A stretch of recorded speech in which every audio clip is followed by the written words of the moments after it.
This is Health Yeah, your weekly update on what's going on in the health, wellness, and medical world with Monica Robbins.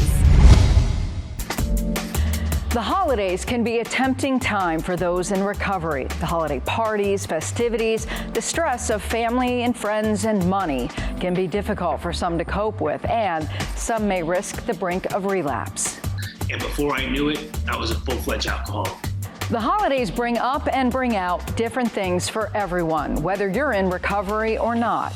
When people are suffering from a substance use disorder, that they have to hit that phrase rock bottom. Now, there's a lot that piles up this time of year. We look at the stresses, how recovering substance users can cope during this time, and how those not in recovery can help family and friends. It's all straight ahead on this week's edition of Prescription for Life.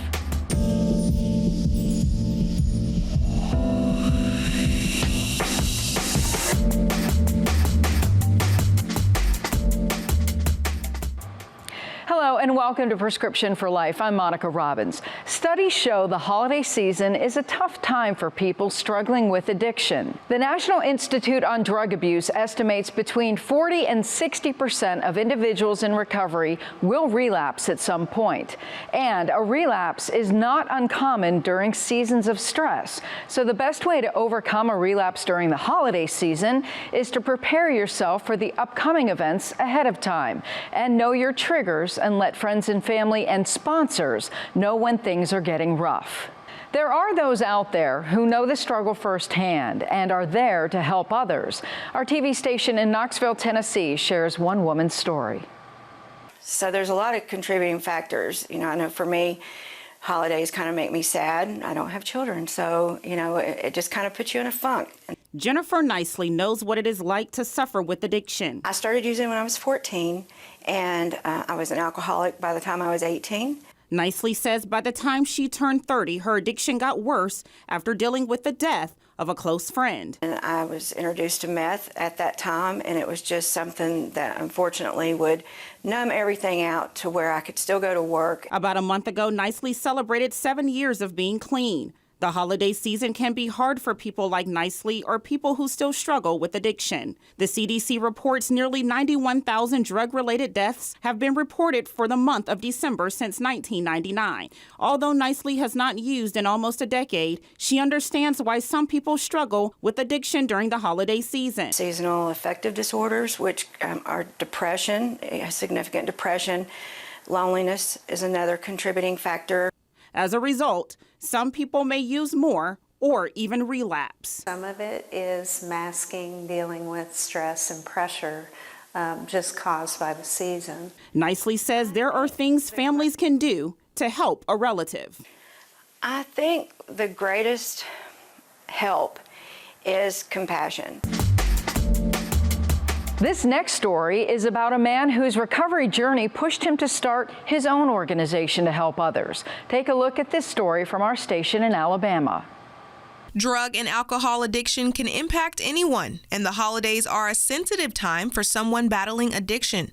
One man was able to find his way through alcohol addiction and help others do the same by starting a program called the Hero Project. Actually, when I actually was taught about the disease of alcoholism and addiction, a part of me felt like it was a relief because it explained all of my behaviors. Addiction looks different for everyone, so health experts are trying to reduce the stigma by calling it substance use disorder. Many times you just think you're out of control or it's a little too much, but you don't realize that the disease is progressive and chronic, and it slowly just caught up. And before I knew it, I was a full-fledged alcoholic. As everyone celebrates the holidays, just remember that sometimes it's not always merry and bright for everyone. And look, everybody, all of us love our family members, all of us. Having said that, they're the ones that usually press our buttons the most. And usually that's because they're the ones that installed them. And if you're suffering from substance use disorder, it's best to seek help as soon as you can. I think that a lot of times when people are suffering from a substance use disorder, that they have to hit that phrase rock bottom. And when they get there, it's very scary sometimes because they've burned a lot of bridges. Now to our Cleveland Clinic expert with some practical steps on how to help those on the road to recovery and their families. Joining me now is Dr. David Stream, Medical Director for Cleveland Clinic's Alcohol and Drug Recovery Center. Thank you so much for being here. Thank you for having me. The holidays are coming. A lot of people are going to be imbibing with alcohol, but there are some people who are dealing with substance use disorders and alcohol use disorder. How do you navigate through that? What should the individual know? What should families know? Well, for the individual, people in solid, stable recovery actually get a lot out of the themes of the holidays. They resonate a lot with recovery themes. For Thanksgiving, the idea of gratitude and service to others. These are tremendously helpful and compatible things to recovery. And then for Christmas, Hanukkah, New Year, the idea of hope, hope for the new year, of change, of things being better, and again, service to others, helping people less fortunate. All of those things really resonate very well. One of my first patients 25 years ago, when I started in this practice, used to tell me that when you're in recovery, every day is Thanksgiving. And I really think that's an incredible thought. Now, sometimes people with less solid grasp on their recovery can have some tough times, stressful times when everyone gets together, but also remember that oftentimes substance use disorder, alcohol use disorder, there is a genetic component, often runs in families. So when there's someone having difficulty, there might be somebody else in the family who has a more solid grasp on their recovery and can help mentor and support the person who's having a struggle. So, but one of the other things, though, with holidays, it also sometimes has a negative effect on people. Maybe some depression comes up. How do you work through those situations, or is it, if, like you said, if you have if you're in a stable recovery, you look at the bigger picture, if you will? Yeah, and it's really important when people have a good recovery network and a set of meetings or conversations with their sponsor over time that they have, let's say every week or a couple of times a month, that family and friends, when we all get together, be sure when that person in recovery, that loved one of yours says, I'm not comfortable here, I really got to get out of here right now, or I have a meeting that I haven't been to for a little while I need to get back to, that we give them the respect and the space and the time to do that and understand that's part of their work in keeping themselves healthy and being the best people they can be. Do you find, though, that, because now we're getting family in from all over, friends in from all over, many of whom may not understand the disease. How do you educate those people? And, if they say, oh, come on, you can do this, or the guilt, how do you get through any of that? Well, I think it's really important that we emphasize that nobody should ever have to justify or explain why they're not drinking, any more than they should have to justify or explain why they're not eating candy or smoking cigarettes or using other drugs. It is a personal choice. We all choose to use these substances, consume these products or not. And it's really important when people are feeling anxious that somebody else is not using the same substance, that we think about why is that? Why does that make me uncomfortable? Because it really is everyone's right. And the nice thing is, increasingly today, people, particularly young people, are deciding, I'm not going to consume alcohol. That's just not what I want to do or how I want to live my life.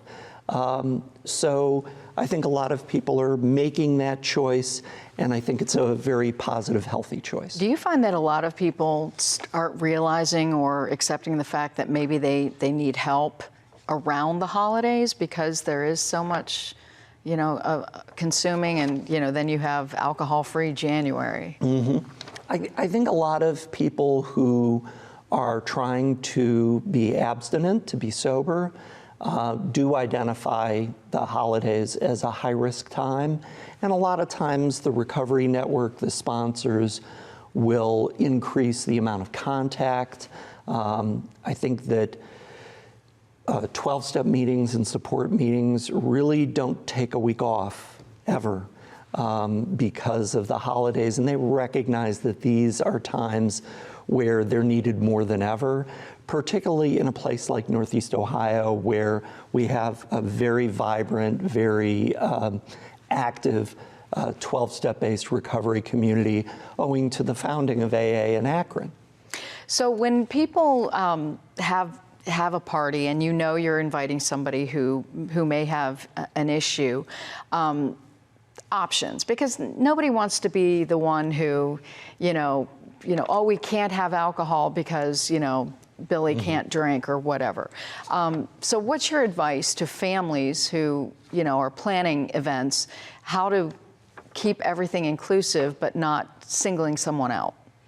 Well, I think, of course, having non-alcoholic options is important. I think also recognizing that people might, through no fault of the hosts, people might not feel comfortable. And again, what we always encourage that our patients do, our people in recovery, is to support that feeling and to feel our feelings, to recognize when we're not feeling comfortable, and to do something appropriate about it, whether that means leaving the environment, because environment can be a big, important cue for substance use, and to recognize that and to leave or change the environment, in the interests of their own health and sobriety. And what I'm hearing from you is it's okay to say no and decline an invitation, if you will. It's okay, and it's important that for the loved ones who are hoping to support that person, that they don't take that personally. This is about each person's health and safety and sobriety, and we all have to make that best decision for ourselves. So we're talking about alcohol, but there are other substances out there that people may be using over this time. Is this an intervention time of year from your perspective? We do see more people, I think, because of the new year and some of the themes around the holidays. I do think that we do see people who more often want to think about making changes. We call that being contemplative, to consider what it would look like if I would stop drinking or stop or change some other unhealthy behavior. And of course, the concept of the New Year's resolution dovetails very well into that. So the dry January, as you mentioned, is often a beneficiary of those sorts of feelings that people have, that maybe they're not living their best, healthiest life that they could be, and let me try this and see if I feel better about myself and better about my health. So a lot of people are traveling. Nearly half the country has now approved recreational marijuana. Your take on that, what people don't know about marijuana today, from, we're starting to see people with, hallucination issues and other issues that people may not be aware of relating to recreational marijuana. What are you seeing? Well, there's three things that we worry about most, I think. First is, as you said, hallucinations or psychosis. And it's very clear that there is an increased risk of developing hallucinations or psychosis that sometimes do not go away when the substance use stops. So that is a major concern, because it can lead people to develop a problem that requires a lifetime of care. And that can be produced by, a relatively small amount of use of the substance. And it doesn't take that much, because the amount of THC which is the active ingredient in marijuana and the most dangerous ingredient, that levels have gone up over the last 20, 25 years. The second thing is hyperemesis syndrome. So this is cyclic nausea and vomiting that actually is caused by heavy, regular marijuana use. And really only it gets better, at least temporarily, through hot showers or capsaicin pepper cream. But really it only resolves when the marijuana use stops. And then the third thing is just the danger, at least, of smoked marijuana. Anytime we're burning a product and inhaling the smoke, that's not the healthiest thing to do to our lungs, no matter what the product is, and that goes for marijuana as much as tobacco. I want to go back to the nausea, vomiting, because what's interesting about that is, isn't that why a lot of people use medical marijuana to stop the nausea, vomiting, say from cancer or some other treatment? Right, and so there is some evidence that cannabinoids, it could be, a medication that's FDA approved, and there are those, or cannabis as a product itself can treat those problems, but it also paradoxically can cause a cycle of nausea and vomiting in heavy chronic users. And for folks who experience both, of course, it's hard to know where one ends and the other begins. Great point. Final thoughts. What would you like people to know on both sides of the spectrum, the families and also the individuals? Well, I think that treatment, of course, and working on sobriety, which means not just working on not drinking, but it's much more global about being the best person you can be, is a tremendously important thing that who doesn't need that, right? There are no perfect people in the world. We all could use some work. And the holidays and the recovery journey that a lot of my patients take, there's a lot of parallels between that. It's all about trying to be the best people we can be and having the best life that people can have, because we only get one. And that journey, we should all support that in the people that we care about most. Dr. Stream, as always, great insight. Thank you so much. Thank you. Key points here for those in recovery to plan ahead and for families to support and encourage those on that journey. Reminder, if you or someone you know is struggling with substance use, you can always call 1-800-622-4357. We mentioned dry January in the interview. It is a trend that's been gaining ground over the years, and it's right after the holidays when people look for alternatives to alcohol for a variety of reasons. Our Virginia TV station, WVEC, shows how putting down the booze for just 1 month can improve your health all year long.